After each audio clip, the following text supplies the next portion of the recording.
Buongiorno cari amici, bentrovati in questo spazio in mia compagnia. Oggi riprendiamo l'argomento subconscio, ma parleremo di una programmazione particolare del subconscio che è utile, insomma, a 360 gradi per il nostro benessere. Ho già spiegato in altre condivisioni, in altri video, cos'è il subconscio, la sua funzione, il suo ruolo con noi, alcune piccole semplici tecniche, come ad esempio creare appunto questa collaborazione fra noi, fra la nostra mente conscia e il nostro subconscio, e anche quali sono i tempi migliori per questa programmazione. Dunque non mi dilungo su questi aspetti, vi invito piuttosto ad andare a vedere i video già condivisi, eventualmente anche per un ripasso. Oggi invece entro proprio nel merito di questa tecnica, la cui origine risale ad Émile Coué. Era un medico francese del 1800, insomma, il quale durante un dibattito che si vedeva appunto, si vedevano parti divise, chi a favore della volontà e chi insomma di come appunto la volontà fosse superiore a qualsiasi cosa, lui osò affermare che era l'immaginazione ad essere superiore anche alla volontà e che l'una contro l'altra sicuramente avrebbe visto l'immaginazione vincere. Questo fu un dibattito all'epoca molto sentito per tutto quello che erano i filosofi e anche gli illuminati, diciamo così, di quel periodo, le persone colte dell'epoca. Dunque fu qualcosa di innovativo perché dava spazio a una facoltà che non era soltanto la volontà di perseguire i risultati, ma era un gradino più alta, cioè l'immaginazione, il poter immaginare qualcosa che precede, se ci pensate, precede la volontà. In un certo senso, se noi guardiamo come si svolge veramente la creazione, non solo nei regni spirituali di cui si ha traccia appunto nella Bibbia e per chi volesse poi approfondire nella Kabbalah e nel Sefer Yetzirah, che è un testo fondamentale della Kabbalah, ma anche nella creazione di tutti i giorni. Guardiamo e osserviamo le nostre azioni, noi prima sempre di compiere qualcosa di nuovo, dobbiamo ricevere quella specie di intuizione, idea, immaginazione di quella cosa che andremo a fare. Dunque, prima di qualsiasi atto di volontà, abbiamo alle spalle il potere dell'immaginazione. L'immaginazione crea. I bambini quando sognano, quando immaginano ad occhi aperti, stanno già creano dei nuovi compartimenti dentro di sé, delle nuove aree di possibilità a cui imprimono una forza e sulla base di questa immaginazione poi si muovono. Noi dobbiamo tornare un po' bambini sotto questo aspetto, cioè dobbiamo ritagliarci di nuovo uno spazio creativo nel quale immaginiamo quello che è positivo per noi. Dobbiamo appunto fare esercizio di contenzione e di controllo di quelli che sono i nostri pensieri, perché i nostri pensieri hanno un potere di creazione molto grande, soprattutto quando sono ripetitivi. E questo è il concetto che c'è alla base appunto della programmazione del subconscio, e cioè la ripetizione di un concetto, di un'idea, di una frase, ma anche di una visione. Il cervello infatti non fa un distinguo fra ciò che immaginiamo e ciò che è reale, riprende esattamente quelle stesse informazioni, sia che vengano dall'immaginario, sia che vengano dall'esperienza diretta e reale, e le elabora alla stessa maniera, non fa un'azione di discernimento. Perciò, grazie a questa consapevolezza, noi possiamo inserire in noi delle cose nuove, dei nuovi programmi, delle variazioni diciamo con uno scopo, al nostro bisogno, che rispondano appunto a un nuovo percorso che noi vogliamo dare alle cose. È chiaro che in linea pratica noi stiamo facendo così, ma per quanto riguarda la volontà più alta, questo va detto, per onestà di pensiero, se noi arriviamo a fare ciò è sempre stato decretato dalla volontà superiore. E dunque se siamo autorizzati a compiere queste modifiche, queste cose non sono altro che appunto il riflesso della volontà dell'Altissimo che ha deciso che è tempo per noi di compiere determinati passaggi. Ma chiaramente si traducono appunto nel bisogno dell'anima di fare questa sperimentazione. Veniamo a questo esercizio e torniamo al nostro Émile Coué, che abbiamo lasciato per divagare un pochino e approfondire. Émile Coué appunto disse questa cosa durante questo dibattito e da quel momento in poi moltissime persone che furono incuriosite dal suo punto di vista totalmente innovativo decisero di rivolgersi a lui. Lui le riceveva in studio, lui le curava con la terapia tradizionale e poi lasciava per compito quello di pronunciare una frase quotidianamente, al mattino e alla sera. E questa è una tecnica che appartiene anche alla scuola ermetica ed è la tecnica della cordicella. Infatti basta procurarsi un cordino e applicarci dei nodi, fare un certo numero di nodi. Coué invitava a farne 20, Bardon invitava a farne 40.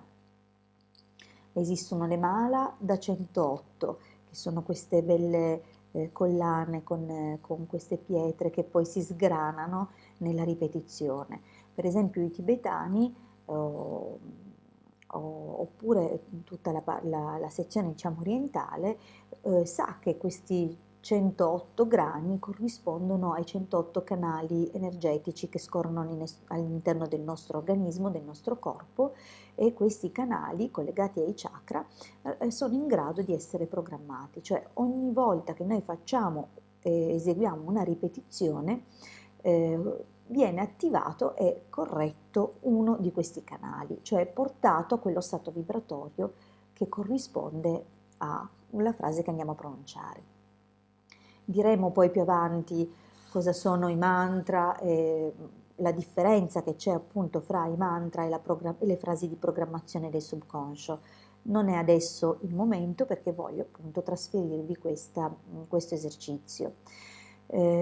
Dunque è importante la ripetizione, dicevo, possiamo fare quanti nodi, tanti quanti ce ne pare,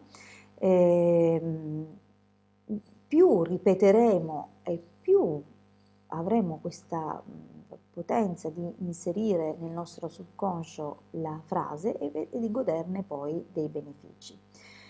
Allora, cordicella, nodi, oppure va bene anche un rosario, una collana dei mala, qualsiasi cosa che possa aiutarci a tenere un conto. Anche le dita.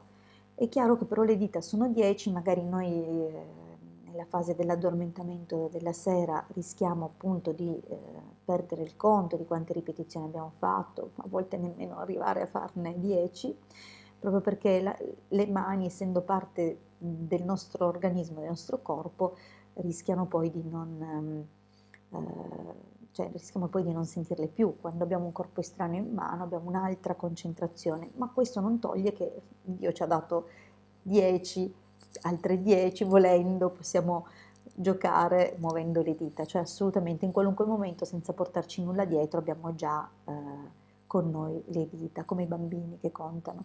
È uguale, se alla fine se torniamo e se ci comportiamo sempre come bambini non sbagliamo, magari anche contare con le dita può essere utile, anzi certamente lo è, almeno per quanto riguarda la programmazione del subconscio. Dunque Milquet dava questa frase a tutti i pazienti che si rivolgevano a lui ed è una frase che poi capirete appena avrò terminato di pronunciarla, molto importante. Allora, giorno per giorno, sotto tutti gli aspetti, vado di bene in meglio.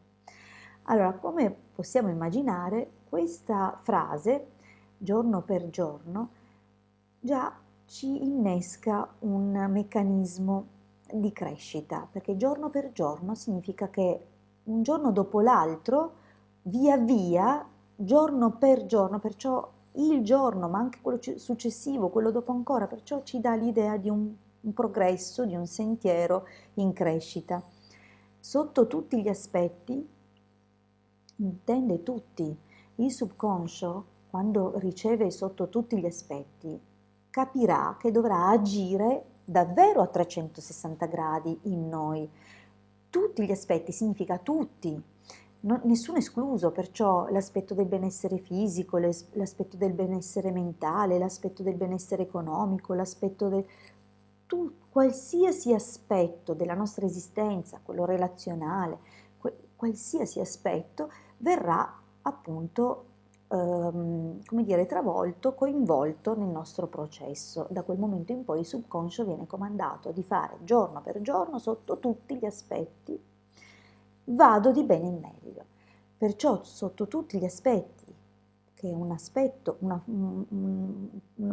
parte della frase a cui noi dobbiamo dare una particolare forza, trasmettere una particolare emozione, proprio tutti gli aspetti, vado di bene in meglio, che significa che tutti i giorni noi progrediamo, andiamo dal bene al meglio, perciò già noi confermiamo di stare bene, anche se non sarà così, magari nella maggior parte dei casi avremo chi dolori di qui, chi problemi di là, ma noi dobbiamo concentrarci su questa cosa, perché noi ci stiamo sintonizzando su una situazione di benessere e di bene in meglio ci porterà miglioramenti, come ho detto poco fa, a 360 gradi sotto tutti gli aspetti.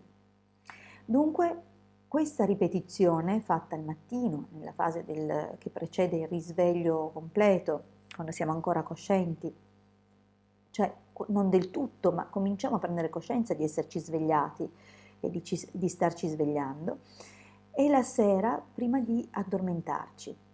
Tra l'altro è importantissimo, tenete sempre a mente che gli ultimi 2 o 3 pensieri che noi abbiamo prima di addormentarci sono poi quelli che ci accompagnano tutta la notte, quel chiacchiericcio sotterraneo, durante l'elaborazione appunto dei sogni notturni. Dunque andarci ad addormentare con in mente una frase di programmazione così migliorativa, così funzionale per correggere insomma un po' tutti gli aspetti della nostra esistenza, capite che è una cosa molto importante, perché comunque resterà e lavorerà dentro di noi tutta la notte, sarebbe come programmare il nostro cervello tutta la notte ed è una cosa straordinaria. Dunque vi lascio con questo esercizio, ripetetelo almeno un minimo di 20 volte, un minimo, simbolicamente 21 è il massimo perché 7 per 3, 21 volte al mattino, 21 volte la sera, magari anche 3 volte al giorno se riuscite, magari dopo pranzo, a rilassarvi un po', senza necessariamente dovervi addormentare, ma rilassarvi quel tanto che basta da abbassare le onde cerebrali e permettere appunto a questa programmazione, a questa frase di entrare e fare per voi delle meraviglie. Sono sicura che vi stupirà, sono sicura che vi darà dei benefici, perché a me personalmente li ha dati, alle persone a cui l'ho suggerito alla lunga li ha dati se sono stati costanti. Attenzione, non pensate di arrendervi presto, dovete farlo per almeno 2 settimane, almeno 2 settimane. Pertanto ora vi saluto, vi lascio questo compito, se vi farà piacere ovviamente farlo, perché riconoscerete appunto che è per il vostro bene, altrimenti alla prossima condivisione comunque ci troveremo. Vi abbraccio con grande affetto, vi ringrazio sempre per ascoltarmi e per il tempo che scegliete di passare con me, in mia compagnia, come vi dico sempre. Grazie con tutto il cuore, alla prossima condivisione. Un grande abbraccio dalla vostra Hildegarda.